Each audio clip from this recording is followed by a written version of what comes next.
Picture this moment. It's 1896. You're an Italian general named Oreste Baratieri, and you're about to make history. You command a modern European army, 17,000 men armed with rifles, artillery, and Maxim guns, the most advanced weapons in the world. Across the battlefield at Adwa, in the highlands of northern Ethiopia, you see your enemy, Emperor Menelik II and his Ethiopian forces. You've been told they're primitive, disorganized, armed with spears and outdated weapons. Your intelligence says they have maybe 30,000 men. You outnumber them with superior technology. This should be a massacre. Another African territory added to the Italian colonial empire, just like the British took Egypt. The French took Algeria. The Germans took Tanzania. Africa is being carved up by Europe, and Ethiopia is next. You give the order to advance. 12 hours later, your army doesn't exist anymore. 6,000 Italian soldiers are dead. 2,000 more are captured. The rest are running for their lives. You've just suffered the most humiliating defeat a European army has experienced in Africa. But here's the part that should terrify you. This wasn't luck. Emperor Menelik didn't just have 30,000 soldiers. They had 100,000. They weren't armed with spears. They had modern rifles, many of them better than yours. And they didn't just fight bravely. They outmaneuvered you, outthought you, crushed you. Because Ethiopia isn't some primitive kingdom. It's a civilization that's been playing the game of empires for over 3,000 years. While Rome was still a village, Ethiopia had kings. While Europe was in the Dark Ages, Ethiopia had written literature, stone churches, and international trade networks. This is the only African nation never colonized by Europeans. The only one.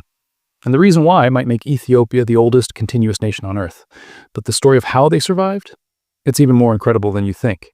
Before we dive into one of the most fascinating civilizations in human history, if you're hungry for the real stories of nations that rewrote the rules, the kind of history that changes how you see the world, hit that subscribe button and drop a comment telling me where you're watching from. It's incredible. We're exploring these ancient kingdoms together from every corner of the planet. Now here's the question that drives historians crazy. Is Ethiopia actually the oldest nation on Earth? China claims continuity going back 4,000 years. Egypt has 5,000 years of history. Greece, Persia, India, all ancient civilizations. But here's what makes Ethiopia different. It's the only one that maintained independence, unbroken, for over 3,000 years. China was conquered by Mongols, Manchus, and foreign dynasties. Egypt fell to Persians, Greeks, Romans, Arabs, Ottomans, and British. Every ancient civilization was conquered at some point, except Ethiopia. The question isn't just, how old is Ethiopia? It's, how did they survive when everyone else fell? And the answer will take us from the Queen of Sheba to Rastafarians in Jamaica, from ancient obelisks to underground churches, from defeating Egyptians to outplaying European colonial powers. This is the story of the only African empire that never fell. Let's go back, way back, to around 980 BC. While King Solomon is building his temple in Jerusalem, a kingdom is rising in the highlands of northern Ethiopia and Eritrea, the Kingdom of Demt. We don't know a lot about DMT. The records are fragmentary, but we know they had written language. They built stone temples. They traded with Egypt and the Arabian Peninsula. And then there's the legend, the one that will define Ethiopian identity for 3,000 years. According to Ethiopian tradition, recorded in the Keber Nagast, the Glory of Kings, a queen from this region traveled to Jerusalem to meet King Solomon. The Bible mentions her, the Quran mentions her, but Ethiopian tradition gives the full story. The Queen of Sheba, called Makeda in Ethiopian sources, visits Solomon. They have a son together named Menelik I. When Menelik grows up, he travels to Jerusalem to meet his father. Solomon offers him the throne, but Menelik chooses to return to Ethiopia. And here's the crucial part. According to legend, Menelik brings with him the Ark of the Covenant, the chest containing the Ten Commandments. The Ethiopian Orthodox Church claims it's still in Ethiopia today, hidden in a church in Aksum, guarded by a single monk who never leaves. No one has ever been allowed to verify this claim, but Ethiopians believe it. It's core to their identity. They are the chosen people, descended from Solomon, guardians of the Ark. Whether it's historically true doesn't matter. What matters is this legend gives Ethiopia something unique, a claim to be the continuation of ancient Israel itself. And this belief will help them survive for the next 3,000 years. By the 1st century AD, the kingdom of Aksum emerges as a major power. And when I say major, I mean major. The Persian prophet Mani listed Aksum as one of the 4 great empires of the world, alongside Rome, Persia, and China. Aksum controls trade routes between the Roman Empire and India. They export ivory, gold, exotic animals, and incense. They import silk, spices, and wine. They build massive stone obelisks, some over 100 feet tall, carved from single blocks of granite. Even today, these obelisks rival anything in Egypt or Rome. Aksum mints its own coins, gold, silver, and bronze, with inscriptions in Greek, the international language of trade. They're the only sub-Saharan African civilization to develop their own written script. Ge'ez, still used in Ethiopian Orthodox liturgy today. But here's what changes everything. In the 4th century AD, King Ezana converts to Christianity, not just any Christianity. This happens around 330 AD, before the Roman Empire officially adopts Christianity under Constantine. Ethiopia becomes one of the first Christian kingdoms in the world. And unlike most of Africa, which would later be Islamized or Christianized by colonizers, Ethiopia chose Christianity independently.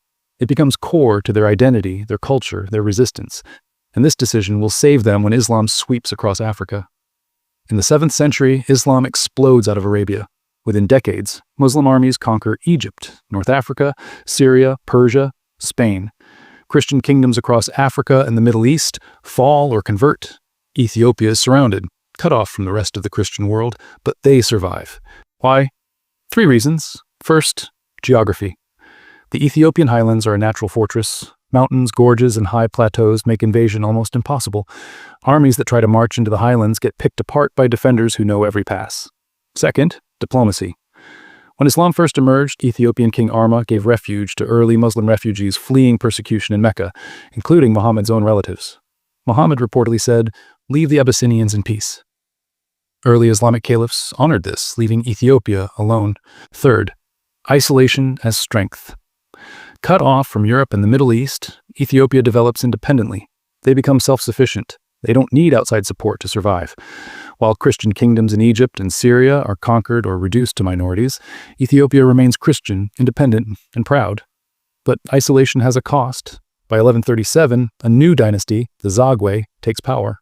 And under King Lalibela in the late 12th century, something extraordinary happens. Lalibela wants to build a New Jerusalem, but instead of building churches upward, he carves them down into solid rock. In Lalibela, Ethiopia, there are named 11 medieval churches carved entirely out of the ground. Not built with stones, carved from the bedrock itself. Some are 40 feet tall, carved downward into the earth. The Church of St. George is the most famous, a perfect cross-shaped structure carved from a single piece of rock. Even today, engineers don't fully understand how it was done. With 12th century technology, in one of the most remote places on earth, the Ethiopians created architectural marvels that rival anything in medieval Europe. These churches still function today. Pilgrims still come. Monks still pray in spaces carved 800 years ago. But Ethiopia's greatest test is about to come. In 1270, a new dynasty takes power, claiming direct descent from Menelik IV and Solomon, the Solomonic dynasty. This isn't just a political claim, it's a religious and cultural assertion. We are the true heirs of Israel. We are God's chosen people in Africa. This dynasty will rule, with interruptions, until 1974, over 700 years. The Solomonic emperors call themselves Negusa Nagast, King of Kings, Emperor of Emperors, Lion of Judah. They create a feudal system with regional lords owing allegiance to the emperor. They expand Ethiopian territory, conquering neighboring kingdoms, but they also face existential threats. In the early 16th century, a Muslim leader named Ahmad ibn Ibrahim al-Ghazi, known as Gure, left-handed, launches a jihad against Christian Ethiopia.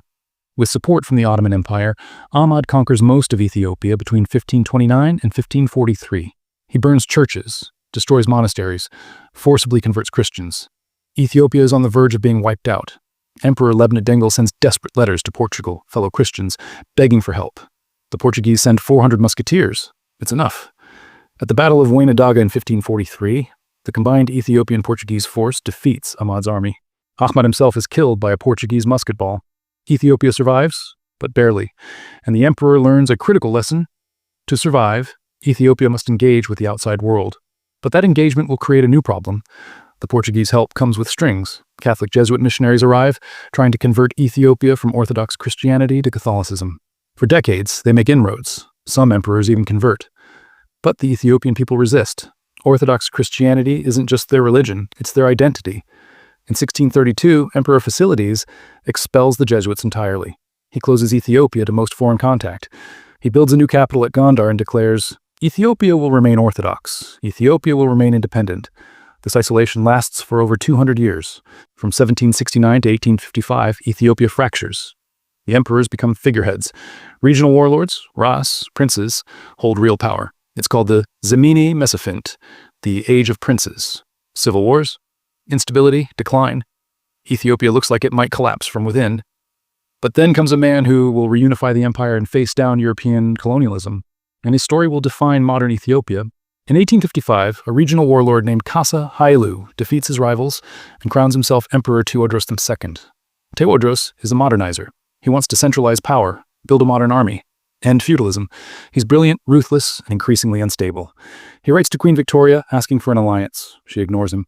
Furious, Tewodros imprisons British diplomats and missionaries. Britain sends a military expedition in 1868. 16,000 soldiers march into the Ethiopian highlands. They defeat Tewodros' forces at the Battle of Magdala. Rather than surrender, Tewodros commits suicide with a pistol gifted to him by Queen Victoria. The British loot his treasury and leave. They don't try to colonize Ethiopia. It's too remote, too difficult. But Tewodros' legacy survives. The idea that Ethiopia must modernize to resist European power. The next emperor, Johannes IV, faces a different threat. Egypt. Egypt, backed by Britain, tries to expand into Ethiopia in the 1870s. They want control of the Nile headwaters. Johannes crushes two Egyptian invasions at Gundet in 1875 and Gura in 1876. The Egyptians retreat, humiliated. Ethiopia proves again they cannot be conquered. But the greatest test is still coming, and it will come from Italy. In 1889, Menelik II becomes emperor, and he inherits a nightmare scenario. Europe is in the middle of the scramble for Africa. Britain, France, Germany, Belgium, Italy, Portugal, they're carving up the entire continent. By 1900, only two African nations will remain independent, Liberia, protected by the US, and Ethiopia. Italy wants Ethiopia. They've already taken Eritrea to the north. Now they want the whole empire. In 1889, Italy tricks Menelik into signing the Treaty of Wuchale. The Italian version, written in Italian, says Ethiopia is an Italian protectorate. The Amharic version says no such thing. When Menelik discovers the deception, he's furious. He renounces the treaty. Italy prepares for war. This brings us back to 1896, the Battle of Adwa. Italy sends 17,700 troops under General Baratieri. They expect an easy victory. But Menelik is a strategic genius. He's been preparing for this moment for years. He imports modern rifles from France and Russia. He plays European powers against each other. He mobilizes every region of Ethiopia. By the time Italian forces arrive, Menelik commands around 100,000 soldiers. On March 1st, 1896, the battle begins. The Italians are overconfident. Their maps are wrong. Their units get separated in the mountains. Ethiopian forces surround them and attack from all sides. It's a slaughter. 6,000 Italians die. 2,000 are captured. The rest flee. It's the first time an African army decisively defeats a European colonial power using modern weapons and tactics. The shockwave goes around the world. In Europe, humiliation. Italy's government falls. They're a laughingstock. In Africa and the colonized world, inspiration. If Ethiopia can defeat Europe, maybe others can too. In the African diaspora, pride. Black newspapers in America celebrate. Ethiopia becomes a symbol of black resistance and dignity, and Ethiopia remains independent. But the Italians won't forget, and they'll come back. In 1930, Ras Tafari Makonnen is crowned Emperor Haile Selassie, Medasapur, power of the Trinity, Lion of Judah, King of Kings. He's a modernizer. He writes a constitution. He brings Ethiopia into the League of Nations in 1923, the first African member. But in 1935, Benito Mussolini's fascist Italy invades Ethiopia with modern tanks, airplanes, and poison gas. This time, Ethiopia can't hold them off. By 1936, Italian forces occupy Addis Ababa. Haile Selassie flees to Britain and gives a famous speech to the League of Nations. I, Haile Selassie Vomers, Emperor of Ethiopia, am here today to claim that justice which is due to my people, it is us today, it will be you tomorrow. The League does nothing. Ethiopia is occupied. But the occupation lasts only 5 years. In 1941, during World War II, British and Ethiopian forces drive out the Italians.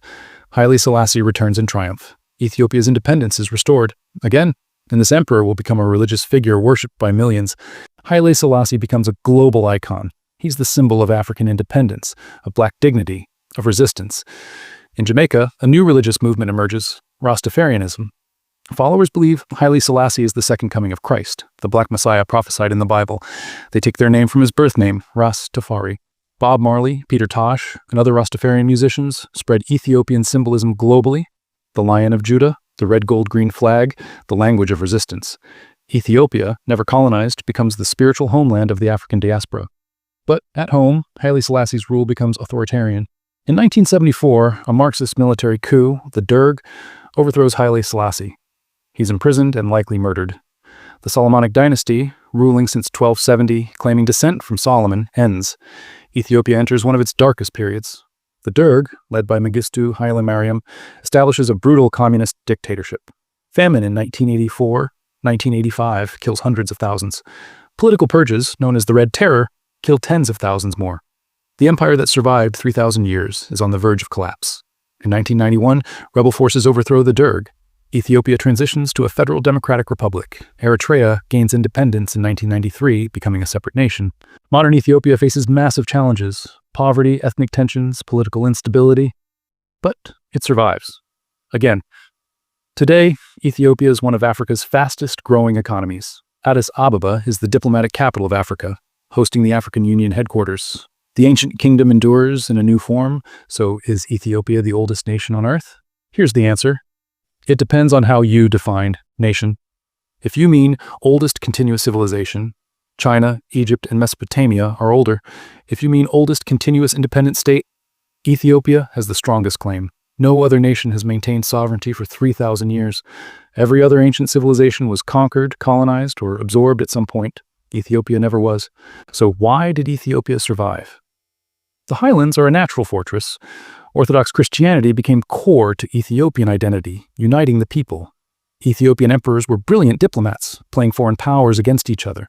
From Adwa to World War II, Ethiopians proved they could fight and win. Ethiopians never doubted they were equals to any empire. This confidence was self-fulfilling. And here, what Ethiopia gave the world: proof that African kingdoms could resist colonialism, a symbol of black pride and independence, ancient churches, literature, and culture that rival anything in Europe or Asia. Coffee. Yes, coffee originated in Ethiopia. But most importantly, Ethiopia proved something. You don't have to be conquered to be part of history. While Europe wrote the history books claiming they civilized Africa, Ethiopia stood as a living counter-narrative. An African empire that never fell, never bowed, never forgot who they were. Is Ethiopia the oldest nation on Earth? Maybe not in pure chronological age, but in terms of unbroken independence and continuous identity, absolutely. For over 3,000 years, through empires, invasions, famines, and wars, Ethiopia survived. When Rome fell, Ethiopia stood. When the Ottomans conquered the Middle East, Ethiopia stood. When Europe colonized Africa, Ethiopia stood. The fact that you can trace a line from the kingdom of Aksum to modern Ethiopia, through language, religion, culture, and political continuity, is extraordinary. Most ancient nations are museum pieces. Ethiopia is a living civilization, and that's what makes it unique. If you want more deep dives into the nations that rewrote the rules, the civilizations that shouldn't exist but do, subscribe and hit the bell. Drop a comment. What ancient civilization should I cover next? Carthage? The Khmer Empire? The Incas? Until next time, remember, history isn't just about who conquered whom. Sometimes it's about who refused to be conquered at all. In Ethiopia, they wrote the book on that.